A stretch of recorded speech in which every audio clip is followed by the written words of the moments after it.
in Baltimore. Give me a chance to assess some things in regard to the Ravens. I'll be sitting on the couch watching the Red Zone here this weekend.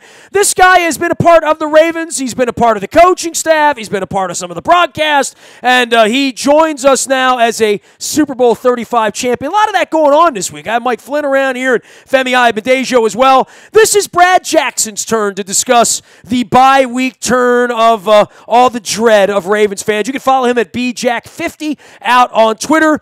He plays a mean game of cornhole, as I witnessed last Monday night with Matt Stover downtown. What's going on, brother? How are you, man? How's the fall treating you? Oh, man, it's good. It's getting cold, which I hate this time of year. It's only good when you're a California kid and it gets cold if you're out there playing. But that's that Los Angeles blood coming out in you right now, right? Yeah, absolutely. I'm still in mourning for my Dodgers losing in Game 7, but we'll get over it. It's only about 2.5 months to pitchers and catchers. Well, as we sit here, we got baseball on the brain, too, with the Orioles. I'm talking about them a lot, and it doesn't feel like they're going to win a championship. And right now, where the Ravens are, we're all saying, all right, well, there's some pieces here, but by and large, week after week, especially on the offensive side, this has been a mess, and it's a mess for Ozzie. It's a mess for John. I think it's a mess for Steve. And moving forward, whatever excuses you have, when you start losing to Brett Hundley and you start losing to Tom Savage and you got a Browns game coming up and you're going to play Jacoby Brissett, you're going to get Marvin at the end, probably at the end of his coaching career, if not his Bengals career, in the final week, and that game is here. Boy, there are really some winnable football games sitting here. So you can say, well, the Ravens haven't played well, and I'm sure we're going to go through that, but the expectation level for any fan can be that they should be able to win some of these games the rest of the way and keep themselves in a race where it looks like 9 might get you into January. Yeah, I mean, it may get 9, may get you in, but you're right, Nestor. I mean, this has been a debacle. I mean, this has been anything less than embarrassing, and seeing the local media and I know that the stuff that comes out of the castle has to be, they have to sell the purple Kool-Aid. It was funny. I was talking with a fan the other day that happened to see me out, and they were like, you're always honest and you're fair, and I had to tell them I'm a fan of the game, but it's my job to be honest. It's the fan's job to kind of see things through purple, sunglasses. So, I mean, it's an embarrassment, and there's no other way to shake it. You can talk about the injury numbers. Everyone is dealing with injuries across the board, as we've seen throughout the National Football League. So, that's why, it goes hand in hand. The coaches in the front office pick these guys way back in the off season, throughout mini camps, throughout training camp, with the assumption that what happens if this guy goes down, will we still have an opportunity to at least be at least competitive? And the guy may not be a starter, but he should be close enough that you have that depth. And unfortunately, we've seen this year after year that whether it's through the draft or whether it's through free agency or whether it's through the lack of making moves, even through this past, trading period, there was an opportunity to get, a guy like, Sammy Watkins from the Bills that is now out in Los Angeles playing with the Rams and helping them win football games. There was an opportunity to get a Robert Woods from the Bills. I mean, the Rams starting wide receivers, they have to send a Christmas card to the Buffalo Bills because right now they're 6-2 and sitting in first place in the NFC West. And it's because of 2 guys that they didn't even have on a roster or draft 2 years ago. And there's a number of other guys we can go down and list the names. And the Ravens just stood pat and didn't make any moves. So, they go back to April 23rd. I remember the article that came out of the Ravens. You know it. You covered the team well. And Joe Flacco himself said out of his own mouth, we don't need any more weapons prior to the draft. So, when people try to blame Ozzie and say, well, Ozzie didn't do anything for the first, 3-4 rounds, your franchise quarterback is saying, hey, I got the big money, I got, which he's earned, put it on me, we have enough talent here. Too much talent is never enough talent. They're like pass rushers, Nestor. You have to continually have corners and guys that can hunt the quarterback, and offensively, you can never not have enough weapons.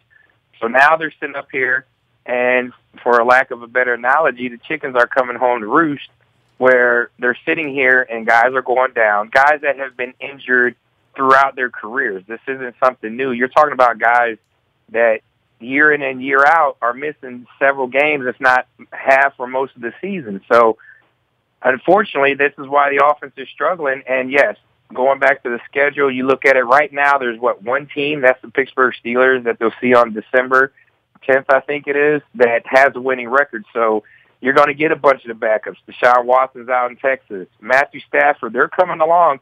So that may not be a game that you can circle. But as bad as the Ravens have been, we said the same thing about the Jacksonville. We said the same thing about the Vikings. We sit up here and we've talked about this before with teams that, we can kind of circle that. The Ravens aren't good enough in any phase of the game. As we saw this past Sunday, Sam Cook has been phenomenal, but that one shank punt led to a touchdown, and that all started because of a special teams penalties. We've talked about this year in and year out. They have to find a way to stop having untimely, undisciplined penalties at the wrong times of the game, because the margin for the Ravens winning, the margin of error for them winning, is not the same as it is for a lot of other teams. It's much smaller. Brad Jackson joining us here. All of our WNST programming brought to you by King Discount Liquors, Lottery, Beer, Booze, and the best prices in Baltimore. Get to Rosedale and give the King a ring. Also a reminder, the Coppin State University is heard here. The Lady Eagles and the Men's Eagles. We got Juan Dixon and Dwayne Burrows joining us here week after week. Go to Coppin State Sports to learn more, and make sure you're tuning in for all the Coppin State basketball as they get on the road here this weekend. Brad, you mentioned that fans come up to you and say you're always honest, and I love having you on. I love your candor. I love in the way you've served the game, from being a player and a special teams guy to being a coach to being a broadcaster. But you know as well as I do, as much as you'd say, well, the purple colored glasses are on outside the building and the media and this and that, and the fans are all up in arms. Fans are always up in arms. I get a little worn out from the outrage and how many times Flacco's been benched and Harbaugh's been fired and Ozzie should be fired. I mean, I've heard all of that for years and years and years.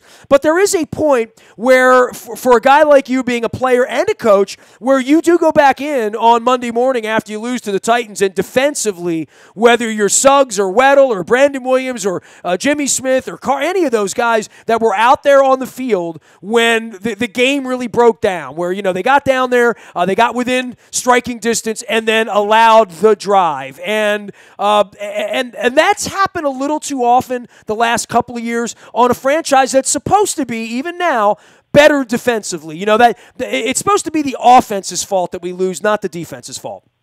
No question. And as a defensive guy, you have to put it on you. And, and it goes back to where I think, and I said this early on. I said this on your show. I said on a number of shows, where after the preseason, everybody wanted to crown this defense. And like I said before, and I'll say it again, it's the preseason. I don't put any stock into the preseason.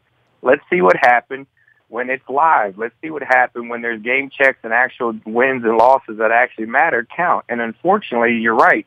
We've seen this time and time again where there's been big moments in 4 minutes, where there's been big moments in 2 minutes, where the defense has not gotten that big stop at the time that is needed the most. So, unfortunately, like I said, the whole team is taking turns. It's the offense 1 week. It's the defense, 1 week. It's special teams, that has been pretty good and pretty consistent under Coach Rosberg, but it's those one little moments here and there, whether it's a penalty, that obviously, and then Sam Cook has something that I don't know when the last time that I've seen him shank it, maybe years ago, and that wasn't even in a game. I think it was just like in warm-ups. He's been that good, and he is that good. So it's just kind of like, for whatever reason, this team hasn't found a way to at least win 2 of the 3 phases. And unfortunately, with Joe Flacco missing the offseason, I think I don't feel that Joe Flacco is healthy. I don't care what Coach Harbaugh says. I retired because I had herniated disc in my back, that happened on the field. And so I know what that pain is like, and I am nowhere near, the guy that can throw a football, 1% of what Joe Flacco can throw the football. So I can't imagine him having to drop back, make those, throws with that big arm he has if he's not healthy, because you don't see him using his legs a lot. And then it's also because of the amount of hits that he's taken, that he's just, and we all know it, we've talked about it before. I don't care if you're Peyton Manning or Tom Brady, or Aaron Rodgers. Once a quarterback gets that clock in his head, which is what we as defenders try to do every game, get them off their mark, get a clock in their head, make them speed up a little bit early, that may force an incompletion or a bad throw where the timing's going to be off. And then that's what allows defenses to have a little bit of an advantage. And I think Joe, ever since he's had that knee injury, he just never quite looked comfortable, in the pocket. So when the offense is struggling because of the amount of time he missed in the offseason and training camp, you expect the defense to carry the load for the first part of the season. And unfortunately, to your point, Nestor, they haven't got it done, at big moments, and so those things combined, you're going into a game and you're kind of saying, okay, we can't stop the run. Brandon Williams was out for a couple weeks. Then he comes back, and they're still struggling to stop the run.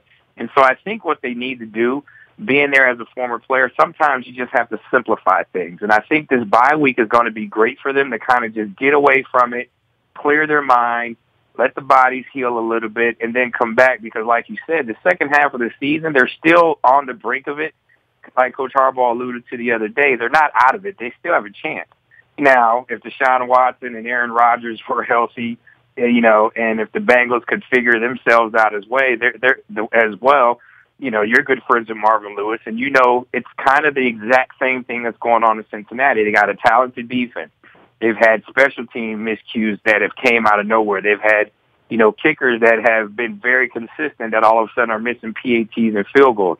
Their team, the Bengals, that the Ravens will play to finish the season off, are kind of the same thing. They're kind of just somebody each week in one phase of the game is taking a turn at costing them from having an opportunity to win 2 to 3 phases that you have to win in order to win a football game.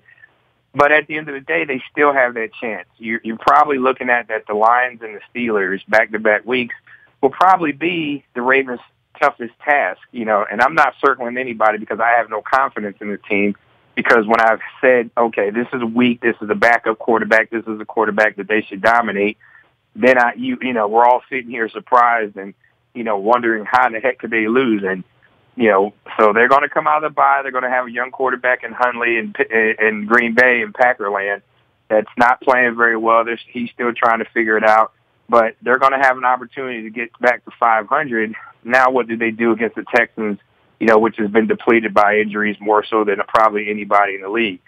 But they're still battling, they're still fighting, they're still finding a way to try to win football games. And then they'll have the Lions and Steelers, which would be tough. And then the Browns, Colts, and like you said, I think the Bengals at the end of the year could determine them being 8-8 or 9-7. That may be what's needed for them to get into playoffs, and it could be ironic that it comes down to that last game of the year. Hopefully that's not the case. Hopefully they find a way to win, 4 out of these, 6-7 games that they'll have left coming back. But they have to figure it out. Every man has to look themselves in the mirror and decide to do their job better. Offensively, Brad, Macklin, Watson, Wallace, we've heard of all these guys. We've heard of Woodhead, right? He's coming back. I think that's a far cry from Campanaro and Griff Whalen and Chris Moore a couple of weeks ago. But that being said, when you get these players back, then there's the scheme, then there's the design and what Marty Morningwig's trying to do. And to your point, how well can we protect Flacco? How can we get ourselves into better down and distance? How can we run the ball maybe on first down and get some positive yardage with this kid Alex Collins, who's looked as good as any running back we've had around here since set, I would say. But it really does begin with the offensive line, which, by the way, I think has gotten better, right? I mean, we would all agree the offensive line looks better now than it looked 6 weeks ago. I mean, you can say it looks better because they're playing, but let's be honest, they're just not very good. And I've said it on Twitter, I'm tired of hearing about these tough guys and these enforcers that are getting their butts whipped and they can't protect the quarterback. You know what I'm saying? So, Marshall Yanda is one of the best offensive linemen. He's not coming back this year, obviously. He is a tough guy. You don't see all the extracurricular nonsense that's after the whistle. I said it. Kadri, Ishmael, and I had a conversation on Twitter because we've had the conversation personally and obviously in the media.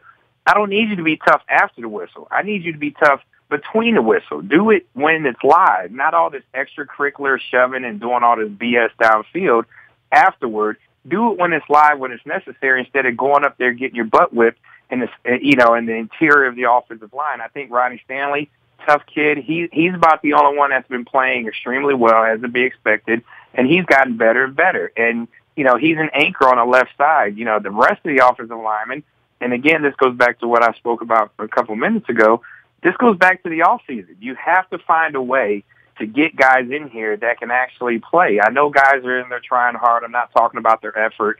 But at the end of the day, it takes talent, and it takes those guys working together And Joe Flacco has to play better. You can't be one of the top 5, top 7 highest paid quarterbacks and be ranked 31st, 32nd in the league. That is not possible. I don't care who you have, because you can sit up here and say, oh, the injuries of wide receivers. But I tell you what, when you look at the New York Jets, Josh McCown is the 10th rated passer in the league, and most people can't name one wide receiver. I had to look up Robbie Anderson, Jermaine Kearse, a guy that was booted out of pretty much Seattle because they felt that he wasn't good enough.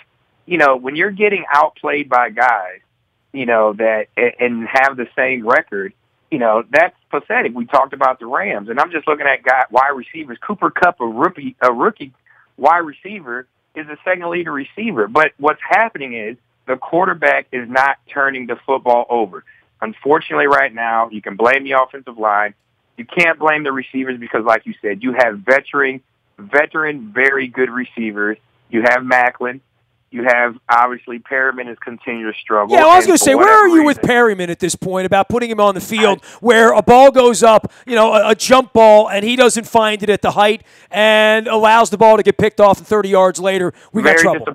Very disappointing. And he hasn't gotten better. But they talk about his hands. And, Coach Harbaugh is going to protect his players because that's what coaches do. Well, this was a problem with him coming out of college. This was the biggest knock on him. It wasn't his size. It wasn't his speed. It was his lack of consistency catching the easy passes in the football. He's been in the league long enough to know this isn't college. This isn't practice. You have to go high point that football and protect your quarterback. So, yeah, are there interceptions that these guys probably can help Joe Flacco out? Absolutely. But Joe Flacco also has to understand there's 3 people coming around that football. No, he's not going to be open. I don't care how it looks, but he has to play better. The quarterback, and this is a quarterback-driven league, we're not beating up on Joe. These are the facts. You have to play well at quarterback, and when you are the 31st ranked quarterback, only ahead of Deshaun Kaiser from the Browns, and C.J. Beathard, who barely has a couple starts under his belt out of San Francisco, that is not getting it done. I'm sorry. There's no other way to talk about it. You're a 10-year veteran in this league. You're a Super Bowl MVP, but, you can't be getting outplayed weekly and have the second most interceptions in the National Football League. Because, again, the margin for error for the Ravens, because this team hasn't quite figured it out just yet on any phase of the game, is that you can't give the other team extra possessions, and Joe Flacco, unfortunately, continues to do that. He has to take better care of the football, and I like what you said, and I've said this publicly and privately to people. They have to get back to running the football, and unfortunately, I know Marty Mornhinweg probably wants to throw it out. Joe Flacco has a cannon of an arm. I've loved his arm since the day he got here. I still love his arm. I still think he's a winner, but unfortunately, he's not playing winning football himself, and it starts and stops with the quarterback. I've been there as a player in this organization on this team. Unfortunately, when Tony Banks, who started off hot, and then he had that 3 or 4 week run, it demoralizes the guys in the other side of the room. You don't point fingers. You say, we got to play better on defense. Let's pick it up on our side of the ball. Let's pick it up on special teams.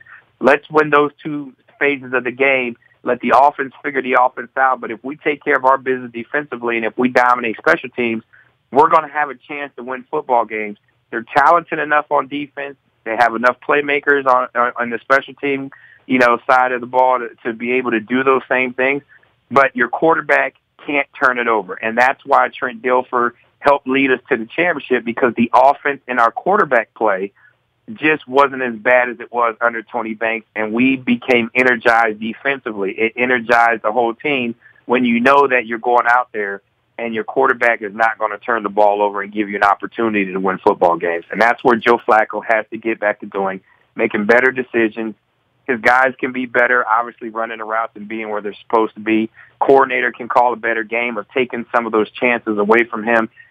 When's the last time we've seen a wide receiver bubble screen with Mike Wallace, who has insane speed? Guess what? If Perriman can't go downfield, then put him in the wide receiver bubble screen. He's fast enough. He's strong enough. He's going to make one guy miss, break a tackle. We haven't seen the screens out from the running backs in the backfield.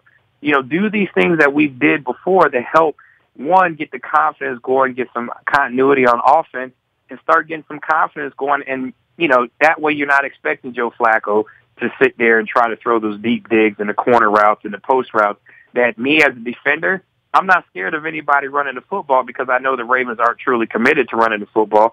So as a defensive coordinator, I'm going to call a defense that's going to allow me to take advantage of what they want to do, which is throw the football, and I'm going to have 4 or 5 guys in coverage and hope that I'm going to get a mistake. And Joe Flacco, unfortunately, has done that 10 times for the other team so far this year.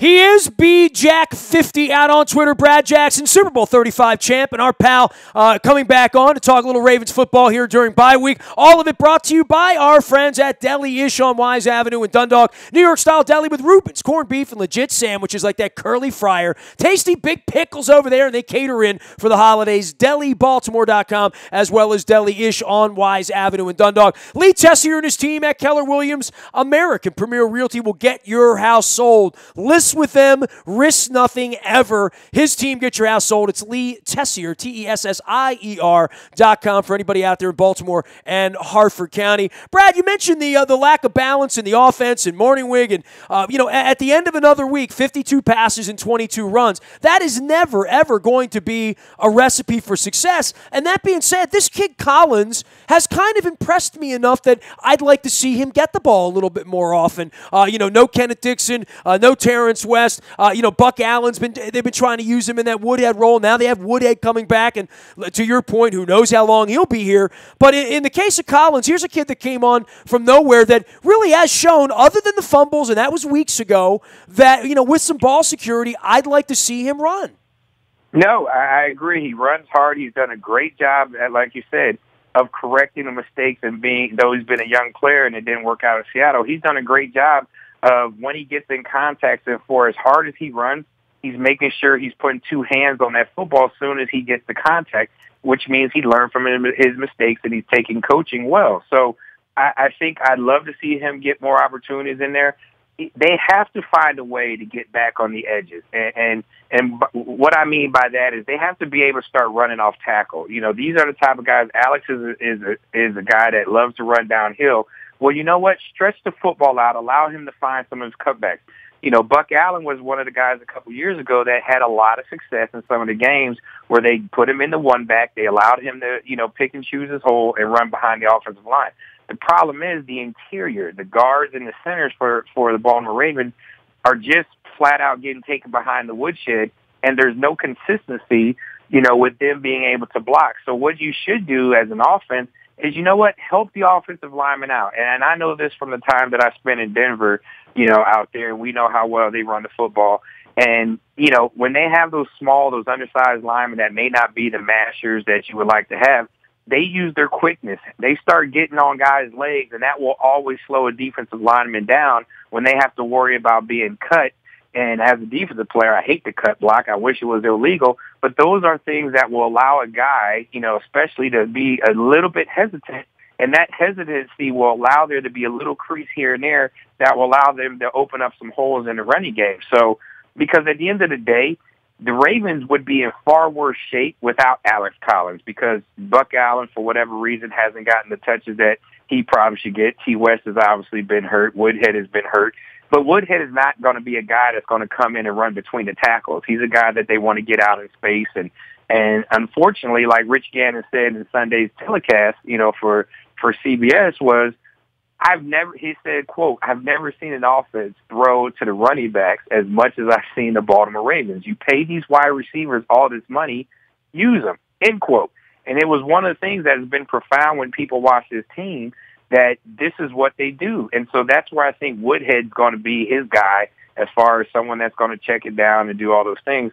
But I firmly agree, give Alex Collins and Buck Allen an opportunity to get 25, 28, 30 carries, and let's see what happens, because Joe Flacco is a far better quarterback when we as a defensive team and those defenders, and we've seen it throughout the years past, especially in 2012 when they won the Super Bowl, it was the running game that opened up the passing game that allowed him to get that single high safety, that 3D coverage, allowed him to take advantage, of that big, strong cannon that he has on his arm, to his tight ends down the field or to the wide receivers on slant routes, skinny post routes, comeback routes, a lot of the one-on-one stuff. Take a couple shots. And when's the last time we seen him, we're going to line up 4 wides and let's just go 4 verticals and see what's happened. That doesn't mean you have to do it in a 2x2 set. You could do 4 verticals out of 3x1 with a deep sail route over the top. There's a number of ways to be creative offensively in order to try to loosen up the defense and help your quarterback out. But it all starts and stops with, as you said, Nestor, with running the football. Everybody in football that I talk to, current coaches, they know that no matter what, the Baltimore Ravens will not be committed to running the football. It's just a matter of time that they will take themselves out of the game plan, which, as we know, is the number one job of defense every week, every Wednesday, in every meeting room around the National Football League.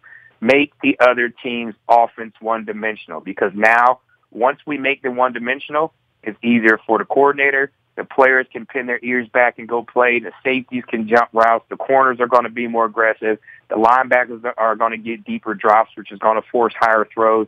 And the D-line is just going to hunt the quarterback if you make them one-dimensional. So right now they have to get back to being committed to running the football. Well, part of one-dimensional is getting a pass rush too, right?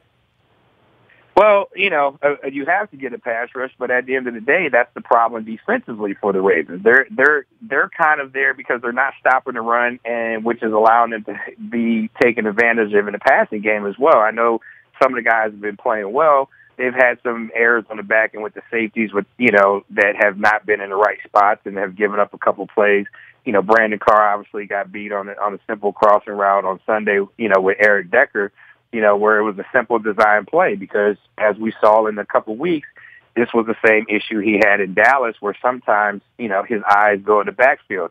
We always had a saying in football that was taught to us by Marvin Lewis. If you're the defender and if you see him throw it, you're going to see him catch it. Meaning if you're looking at the quarterback versus taking care of your job and assignment, you're going to see the quarterback throw it. And unfortunately, you're going to watch your guy catch it. So, I haven't heard Marvin ain't giving me that one yet. That's new. I appreciate that. Yeah, you got to be in the meeting room for that one. That's good. You see him throw it, you see him catch it. So, unfortunately, it's like I said, the talent is there. The ability, is there. And they have the schedule in the second half if they can get all these things, ironed out throughout this bye week and get back to work against the Green Bay Packers. They have an opportunity, as you said, to still make the playoffs. Everything is still right there in front of them, no matter how ugly the first half of the season is. But they have to get better at doing the little things. They have to get better at running the football. You got to eliminate the run on defense like they were early on in the season, because that gave them opportunity to turn loose all those talented pass rushers of Judon, Smith, Suggs, and all these other guys that tremendously deep, talented defensive line that they have, that I've even said is probably the deepest and most talented in the National Football League. They can't turn that front seven loose because they're not stopping the run, so they got to commit that extra person, that extra body in the running game. So if they can stop the run on defense, run the football on offense, you can see things turn around, and then maybe they can get back, to being a football team that runs off 4 or 5 wins in a row. Always love our visits, Brad. I know it's a little bit of a busy time here for you and your life in the softball, and we'll be following you out there at BJack50 as well on Twitter. And put your feet up, watch the Red Zone this week. Take the weekend off. We'll get back next week in Green Bay, man. I'll be on a softball diamond with my daughter. It's an exciting week. National Signing Day is almost here, and so she'll be signing her letter of intent to be a Ramblin' Wreck at Georgia Tech University. So go Georgia Tech softball here in the future, and I'm looking forward to a great weekend of just being on the diamond down south, and not worried about any football, but enjoying all these young ladies that go out and play so hard in the softball. And cheap nonstop airfare to Atlanta. Well played, Brad. Yeah, thank you. See you soon, man. There he goes, BJack50, and his life as a softball dad, a Dodgers fan, and a football commenter. You can find him at BJack50 out on Twitter as well. You can find me out in the buyatoyota.com audio vault 24 hours a day from anywhere in the world on your mobile device by downloading the TuneIn Radio app. We do come in crystal clear from anywhere in the world. Our morning newspaper ships digitally to your email inbox at 7 a.m. every morning. That's all brought to you by Planet Fitness at PlanetFitness.com, where it's still $10 to get in shape and always judgment-free. There is a Planet Fitness right around the corner from you. Learn more at PlanetFitness.com. Last but never released any breaking news here during the bye week, you're going to get it first on the WNST Tech Service. That's all brought to you by Coons Ford of Security Boulevard. And Dennis will be here on Thursday doing the SSV on a Ravens-less weekend from 3 until 5 on Thursday. You'll want to tune in for that. It is the SSV on WNST, 3 until 5 on Thursday. We're doing a live show next Tuesday night with CJ Mosley for the Bone Marrow Registry for There Goes My Hero, setting up the final details of that, but it will be next Tuesday night, 7:30. You'll want to hold that on your schedule. We'll let you know about it out on social media as well. Facebook, Twitter, LinkedIn, Snapchat, Instagram, streaming live on our Facebook as well as our YouTube WNSTV channel. I am Nestor. We are WNST.net, AM 1570, and WNST Towson, Baltimore, and we never stop talking Baltimore sports.